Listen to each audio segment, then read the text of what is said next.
Good day to each and everyone. My name is Ashklin Torres from BSIT 2B.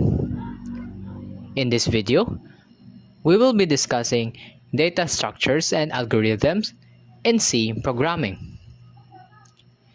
Today, I will be explaining to you the insertion sort algorithm.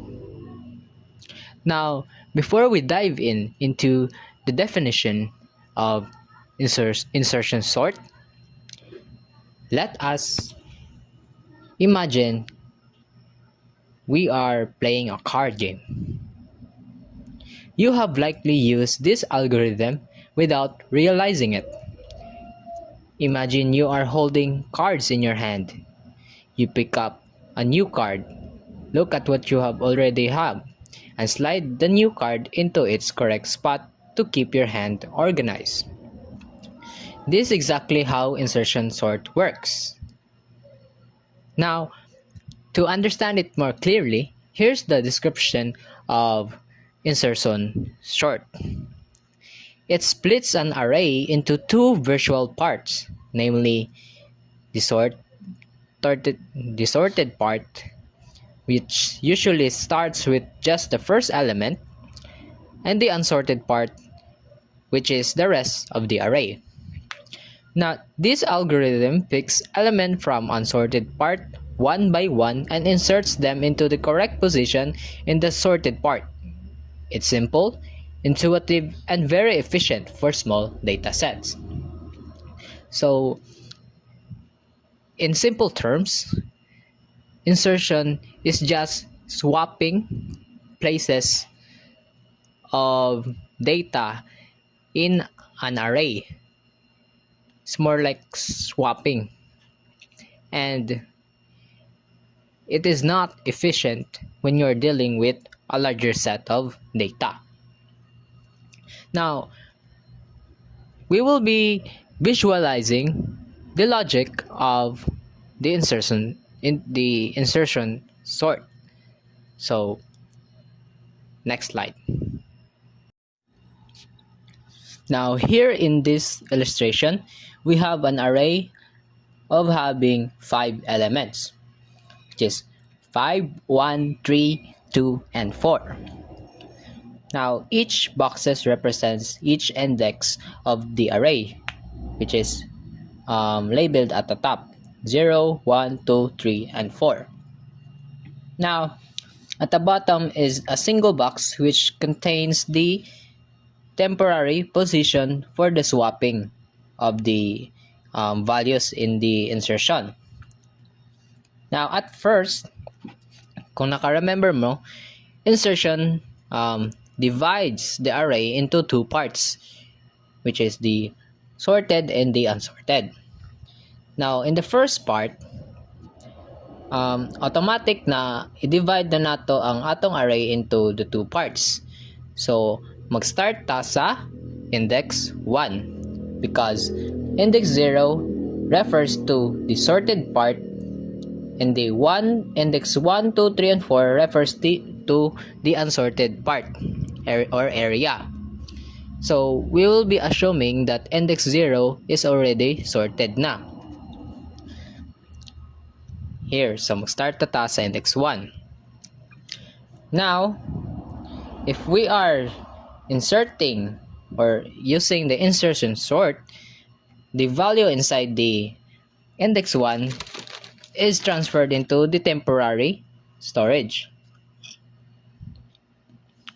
Now, the temporary storage compares the values inside the sorted area and the temporary value. So, if ang value nga naa sa temporary area is smaller than the value inside the sorted area, which is in the left side, morning 5, mo swap ang ilahang places.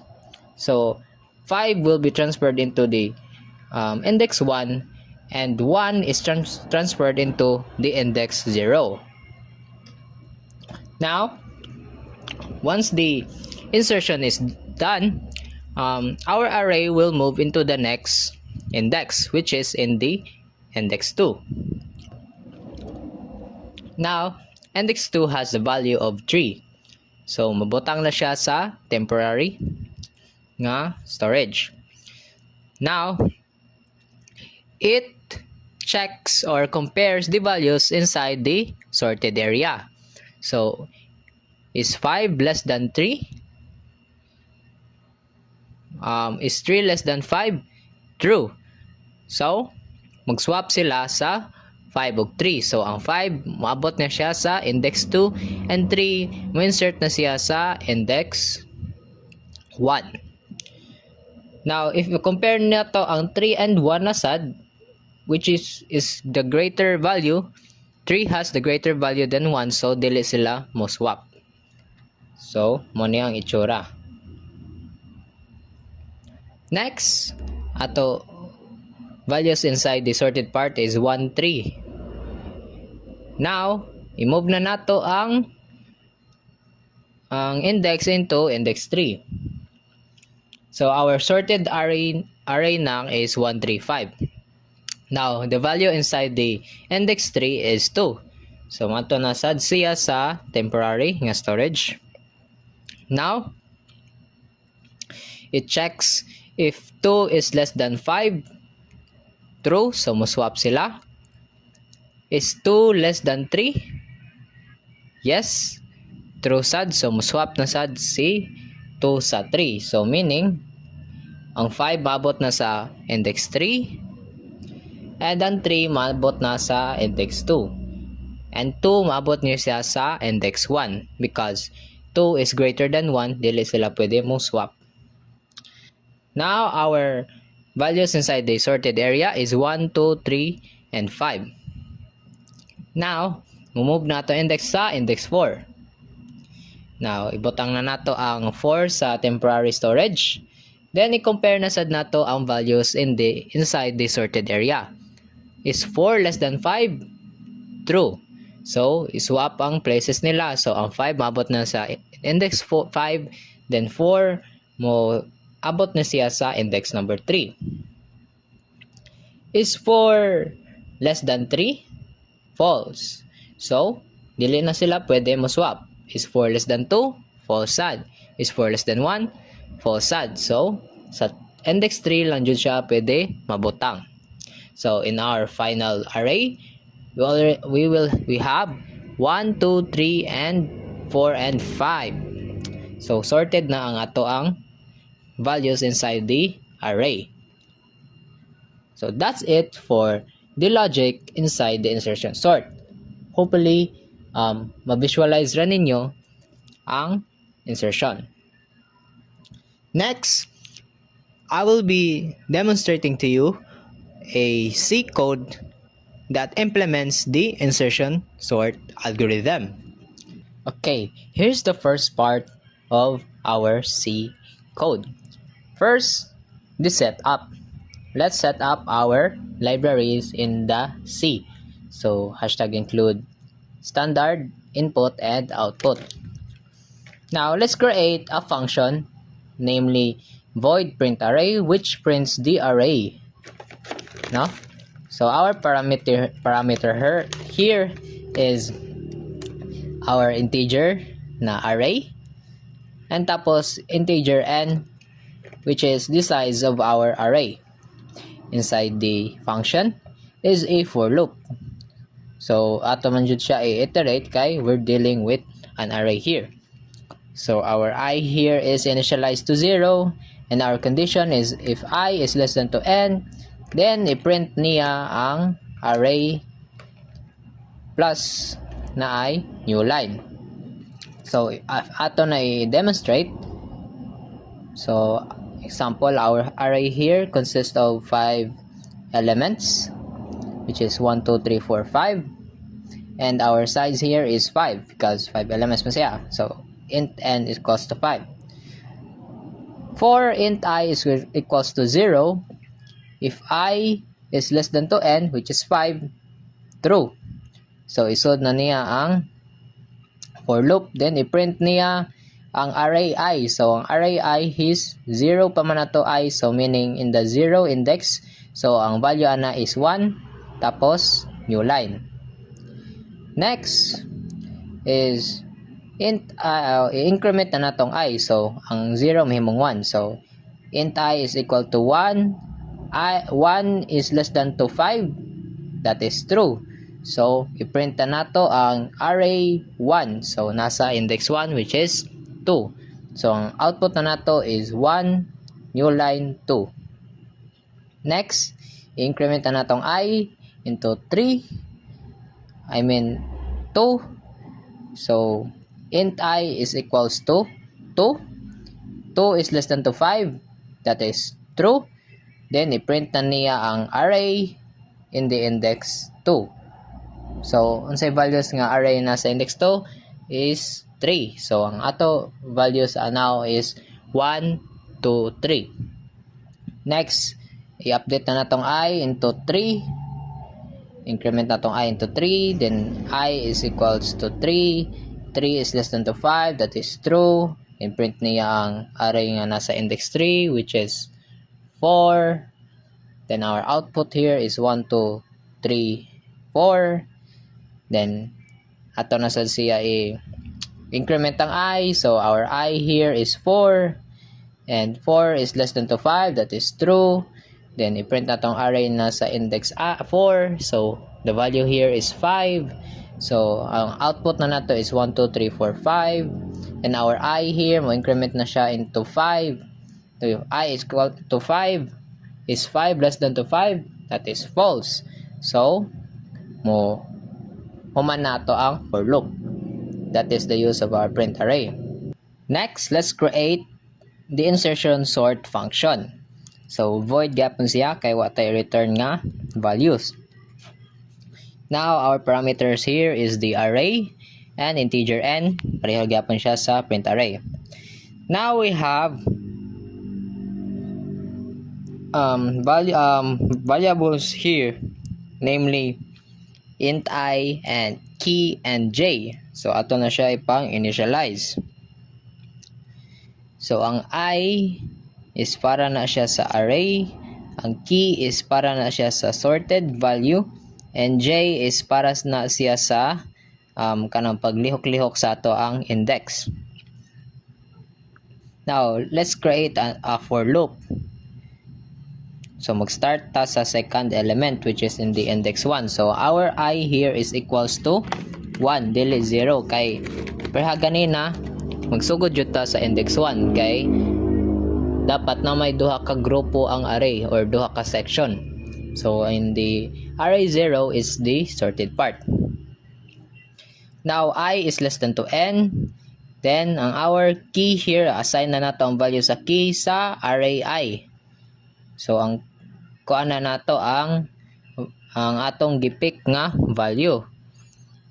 Then, our j, assign nato ang value sa j into I minus 1. So, meaning, ang index sa ang our I here is 0 na siya. Kay, maman siya ang sorted nga part, which is ang j. Now, di man na tag-assign sa value sa key og j. Our key here is in the array I, in the index 1, tapos our j here is in the index 0. Now, mag-create ta og while loop